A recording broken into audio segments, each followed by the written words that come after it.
दोस्तों अलग अलग न्यूज़पेपर में एक आर्टिकल जो है वो चल रहा है। एक बच्चे ने मुझे एक जो है वो न्यूज़पेपर का आर्टिकल भेजा है और उस पर लिखा है कि over qualification may lead to disqualification in government job. ठीक है, और इस पे कुछ बैंक एम्प्लॉय के बारे में भी बताया गया है। तो अब दिमाग में आता है कि सर ये क्या मतलब, हमने बीटेक के बाद एमटेक कर लिया तो उसकी प्रॉब्लम है क्या, एज ज्यादा हो गई उस पर प्रॉब्लम है क्या, ये क्या ऑब्जर्वेशन है और इसके मेरी प्रिपरेशन पे क्या इंपैक्ट पड़ेगा, आज हम इस पर डिटेल बात करेंगे। नमस्कार दोस्तों, स्वागत है आप सभी का एक बार फिर से। अगर आप इस चैनल पे नए हैं, वीडियो को पहली बार देख रहे हैं, मेक श्योर करें आप सभी लोग चैनल को सब्सक्राइब जरूर कर लीजिएगा, क्योंकि यहाँ पे ना केवल इंपॉर्टेंट इन्फॉर्मेशन, प्री से मेंस तक का कंप्लीट रीजनिंग कंटेंट आपको वन स्टॉप सॉल्यूशन में प्रॉपर मिलता है। आइए एक बार डिटेल पढ़ते हैं कि ये सुप्रीम कोर्ट की ऑब्जर्वेशन क्या है और ये किस तरह से आपकी प्रिपरेशन में जो है वो इंपैक्ट कर सकता है। डिटेल समझते हैं। देखिए, सुप्रीम कोर्ट ने जून 2026 में एक इंपॉर्टेंट जजमेंट देते हुए कहा कि अगर किसी पोस्ट के लिए मैक्सिमम एजुकेशनल क्वालिफिकेशन या स्पेसिफिक क्वालिफिकेशन क्राइटेरिया प्रिस्क्राइब है तो उससे ज्यादा क्वालिफिकेशन रखने वाले कैंडिडेट भी डिस्क्वालीफाई जो है वो किए जा सकते हैं। कोर्ट ने एक बैंक अटेंडेंट के केस में एम्प्लॉयर के डिसीजन को जो है वो अपहोल्ड किया है। जैसे थोड़ा सा डिटेल करते हैं इस पे।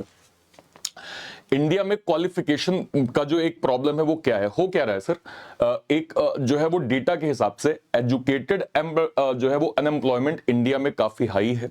कई रिक्रूटमेंट ड्राइव्स में क्या हो रहा है कि पीएचडी होल्डर्स ने पियून पोस्ट के लिए अप्लाई किया, ठीक है, इंजीनियर्स ने क्लर्क और कांस्टेबल पोस्ट के लिए अप्लाई किया, पोस्ट ग्रेजुएट ने ग्रुप डी की वैकेंसी के लिए जो है वो क्या कहते हैं एप्लीकेशन दी। इसी ट्रेंड को सुप्रीम कोर्ट ने भी क्या किया है, ऑब्जर्व किया। ठीक है, ओके। कोर्ट ने कहा कि public employment must be available to eligible candidate according to prescribe qualification. मतलब यह है कि रिक्रूटमेंट रूल सबके लिए सेम होनी चाहिए। अगर पोस्ट क्लास 10 पास कैंडिडेट के लिए रिजर्व है तो ग्रेजुएट को अलाउ करने से इंटेंडेड जो बेनिफिशियरी हैं उनके चांसेस जो हैं वो चांसेस ऑफ सिलेक्शन कम हो सकते हैं। आप समझिएगा, अगर 10th पास कहा गया है तो कहने का अर्थ यह है कि उसमें जो ग्रेजुएशन लेवल है उनको अलाउ ना किया जाए, क्योंकि इससे जो 10th लेवल की जो क्वालिफिकेशन है या उनका जो लेवल है उसके मुकाबले शायद थोड़ा सा कम हो सकता है और उसके चांसेस जो है वो सिलेक्शन के ज्यादा होंगे जो ग्रेजुएट लेवल पे इस फॉर्म को अप्लाई कर रहे हैं। ठीक है, ओके। कोर्ट ने कुछ प्रैक्टिकल क्वेश्चंस रेज किए। अगर प्यून की पोस्ट में मास्टर डिग्री होल्डर रिक्रूट हो गया तो 10th-12th पास कैंडिडेट्स का क्या होगा। मतलब अगर किसी वैकेंसीज में 10th ही रिक्वायरमेंट मांगी गई है और उसमें भी कोई मास्टर लेवल का बंदा जो है वो ज्वाइन कर लिया तो उस बच्चे का क्या होगा जिसके लिए रिक्रूटमेंट यहां पे जो है वो निकाली गई थी। क्या हाईली क्वालिफाइड पर्सन फ्यूचर में बेटर जॉब मिलते ही रिजाइन नहीं करेगा? क्या बार बार रिक्रूटमेंट करना पब्लिक मनी का वेस्टेज नहीं होगा? क्या स्टेट्स का ड्यूटी नहीं है कि लोअर एजुकेटेड कैंडिडेट को भी एम्प्लॉयमेंट अपॉर्चुनिटी मिले? ये एक बेसिक जो है वो लॉजिक यहां पे देखा गया। आप देखिए, अगर आप इंडिया में थोड़ा सा देखें तो higher qualified candidate lower post के लिए भी अप्लाई कर रहे हैं। जैसे अगर मैं देखूं लिटरेसी रेट 77%, ग्रेजुएट लगभग 1 करोड़ से ज्यादा है ना, गवर्नमेंट वैकेंसी डिमांड से बहुत कम है, कंपटीशन रेशियो कई एग्जाम में तो 100:1, मतलब आप देखें तो एक बच्चे पे जो है वो 100 कैंडिडेट, और मैं कम से कम बता रहा हूं, इसमें बहुत ज्यादा रेशियो भी आगे जो है वो बनता है। ग्रुप डी जो है वो एप्लीकेशंस जो है वो लाख से लेके करोड़ तक भी यहां पे चले जाते हैं समटाइम। जैसे फॉर एग्जांपल ग्रुप डी की यूपी की वैकेंसी 62,000 वैकेंसी थी, 20 लाख से ऊपर फॉर्म भरे गए, जिसमें BTech holder, MTech holder, MBA holder, PhD holder, इन सभी ने जो है इस फॉर्म को जो है वो अप्लाई किया था। रेलवे ग्रुप डी में आपने देखा ही होगा उस समय ट्रेंड काफी चल रहा था, वैकेंसीज 1 लाख थी, फॉर्म लगभग 1 करोड़ से ऊपर भरे गए थे। एक सीट के लिए 180-200 से भी ज्यादा जो है वो लोगों का कंपटीशन था। एसएससी, एमटीएस और प्यून लेवल की पोस्ट में मल्टीपल जो है वो ड्राइव्स में engineer, MBA graduates, pre post graduates ने एमटीएस और सपोर्ट स्टाफ लेवल जॉब के लिए जो है वो अप्लाई किया हुआ था। ठीक है, ओके।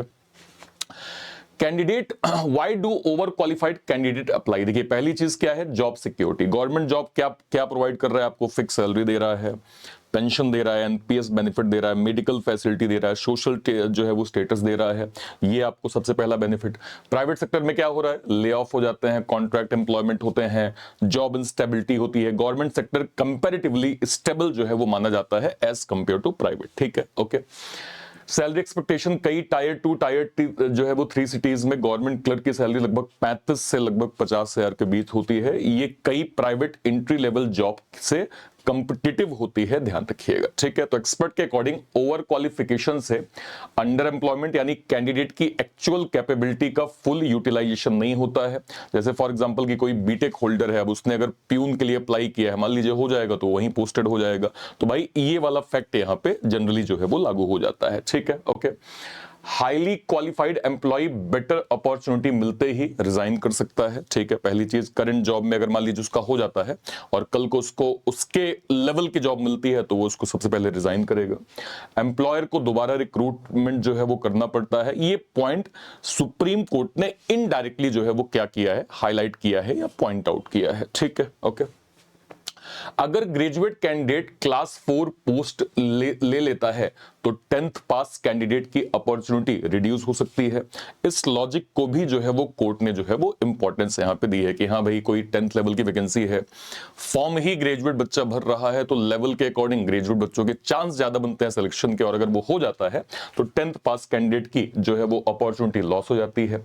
मतलब सीधे सीधे अगर मैं कहूं बैंक जो है वो एम्प्लॉयज के लिए इसमें क्या इंपैक्ट होगा तो उसको समझ लीजिए। अगर क्वालिफिकेशन में लिखा है मिनिमम क्वालिफिकेशन ग्रेजुएशन तो पोस्ट ग्रेजुएट एलिजिबल होगा, लेकिन अगर क्वालिफिकेशन में लिखा है 10th पास ओनली या अबव 12 नॉट अबव 12 प्लस तो ग्रेजुएट या पोस्ट ग्रेजुएट को जो है वो डिस्क्वालीफाई किया जा सकता है या डिस्क्वालीफाई वो हो सकता है, ठीक है, ओके। ये एक इंपॉर्टेंट पॉइंटर था। अब सुप्रीम कोर्ट ने क्या कहा, इंटरेस्टिंग बात यह है कि सुप्रीम कोर्ट ने अलग अलग केसेस में डिफरेंट प्रिंसिपल एक्सप्लेन किए हैं। 2025 का जजमेंट था, कोर्ट ने कहा हायर क्वालिफिकेशन को सिर्फ इसलिए रिजेक्ट नहीं किया जा सकता क्योंकि कैंडिडेट्स ज्यादा एजुकेटेड है।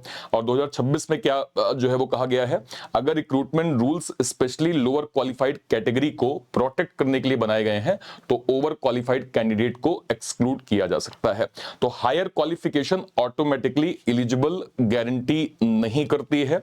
रिक्रूटमेंट रूल्स जो हैं वो सबसे ज्यादा इंपॉर्टेंट होंगे। तो यहां पे बेसिकली 10th 12th को जो है वो प्रेफर करके जो है वो ये स्टेटमेंट जो है वो इस बार दिया गया है, ठीक है। सुप्रीम कोर्ट ने क्लैरिफाई किया है कि गवर्नमेंट जॉब में रिक्रूटमेंट, एडवर्टाइजमेंट और एलिजिबिलिटी रूल सबसे इंपॉर्टेंट होते हैं। अगर किसी पोस्ट को स्पेशली लोअर एजुकेशनल क्वालिफिकेशन वाले कैंडिडेट के लिए डिजाइन किया गया है तो हायर क्वालिफाइड कैंडिडेट को एक्सक्लूड किया जा सकता है। कोर्ट के अकॉर्डिंग इसका ऑब्जेक्टिव एम्प्लॉयमेंट अपॉर्चुनिटी को इक्वल जो है वो रखना है या इक्वल डिस्ट्रीब्यूट करना है, और जो जेन्युइन एलिजिबल कैंडिडेट हैं, जेन्युइन एलिजिबल कैंडिडेट कि हाँ भाई 10th और 12th लेवल पे ही है तो उन्हीं लेवल को हम जो है वो यहाँ पे जॉब दें, इसको यहाँ पे जो है वो कोर्ट ने यहाँ पे प्रॉपर पॉइंट आउट किया है, ठीक है। तो कहने का मतलब क्या है कि ओवर क्वालिफिकेशन आप जो है वो नोटिफिकेशन के रूल के अकॉर्डिंग देखेंगे। अगर 10th लेवल की वैकेंसी है तो चांस है कि अगर आपने पीजी किया है तो आपको वहां पे इंक्लूड ना किया जाए, ठीक है, okay. Supreme Court 2026 held that overqualification can be valid ground for disqualification where recruitment rules prescribe a maximum qualification. Objective क्या है? Protect opportunity for candidates belonging to the intended eligibility जो है वो category. Educated unemployment is one of the major labor market challenge in India.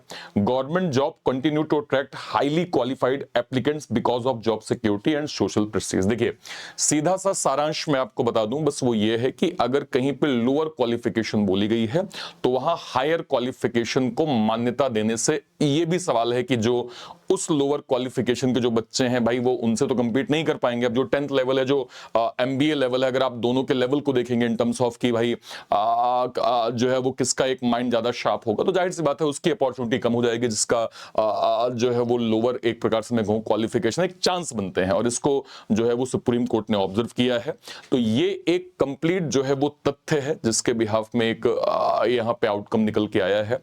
But आप भी ये चीज जानते हैं कि मैक्सिमम जो बैंकिंग के अंदर, बैंकिंग इंश्योरेंस के अंदर जो नोटिफिकेशन होते हैं वो आपका जो है वो ग्रेजुएशन बेस्ड ही होता है। और मैंने ये हमेशा कहा भी, हालिया आरबीआई ऑफिस अटेंडेंट का नोटिफिकेशन आया था तो उसमें 10th 12th जो है वो मेंशन था, तो मैंने कहा था कि अगर आपके पास कोई डिग्री है, पीजी है, तो इट्स बेटर कि आप जो है वो क्या कहते हैं इसको अवॉइड करें, ठीक है। जहां पे क्लियर कर, देखिए रूल्स अगर बनते हैं, जैसे अभी आईबीपीएस ने एक जो है वो डिटेल क्या कहते हैं गाइडलाइंस जारी करी थी कि आप जब सेंटर जाएंगे तो इन इन चीजों को फॉलो करेंगे, है ना, आप ये नहीं पहनेंगे, बेल्ट नहीं पहन सकते, ऐसा नहीं कर। तो जो भी रूल्स बने हैं वो आपके लिए ही बने हैं। इसका केवल उद्देश्य ये है कि अगर एक डिजर्विंग कोई कैंडिडेट है ना, जो वाकई में जो डिजर्व करता है, बस उसे मौका मिलना चाहिए। तो चाहे वो रूल्स वहां लागू हो या यहां लागू हो, बात जो है वो बराबर होती है। ठीक है, अगर आप ग्रेजुएट स्टूडेंट हैं, पोस्ट ग्रेजुएट स्टूडेंट हैं, तो जो भी क्लरिकल की vacancies, BI clerk, IBPS clerk, ये जो भी आती हैं, इनको आप जो है वो प्रॉपर यहां पे भर सकते हैं, इनके लिए एलिजिबल होंगे।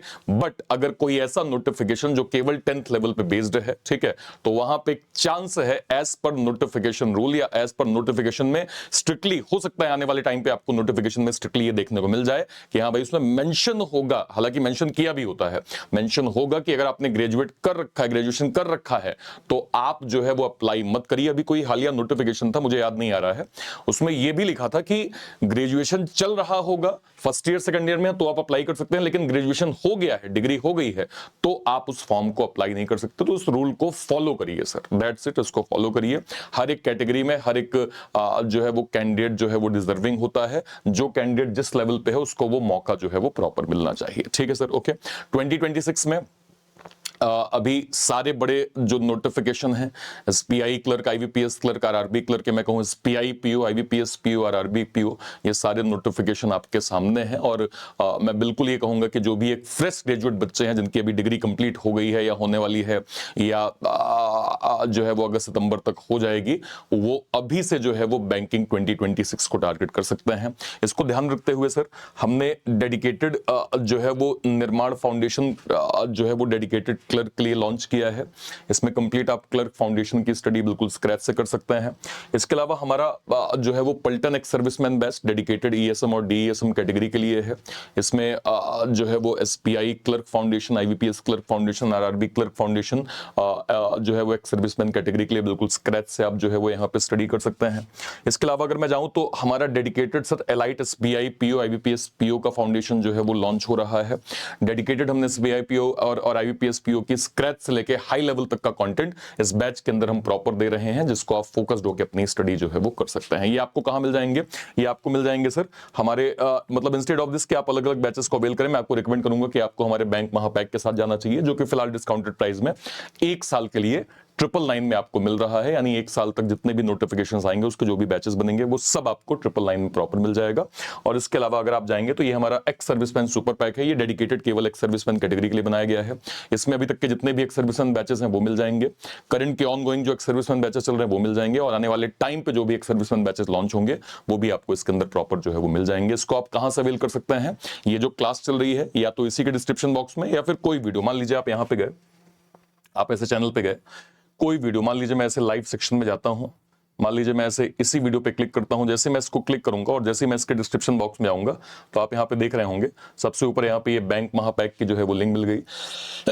इसको अवेल करते समय कहीं भी कोड की आवश्यकता, आप मेरा नाम ARPIT यूज कर लीजिएगा, आपको मैक्सिमम एडिशनल डिस्काउंट जो है वो इसके अंदर प्रॉपर मिल जाएगा। यहाँ पे जैसे आप बाय नाउ पे जाएंगे, ऐसे मान लीजिए आपने क्लिक किया, तो ये जो कोड सेक्शन का ऑप्शन है यहाँ पे हटा के इसको सिंपली यहाँ पे लिखेंगे ARPIT, आपको मैक्सिमम डिस्काउंट मिल जाएगा। इसके ठीक बगल में आप जाएंगे तो आपको यहाँ पे एक सर्विसमैन सुपर पैक मिल जाएगा। सुपर पैक को भी आप सेम तरीके से अवेल कर सकते हैं।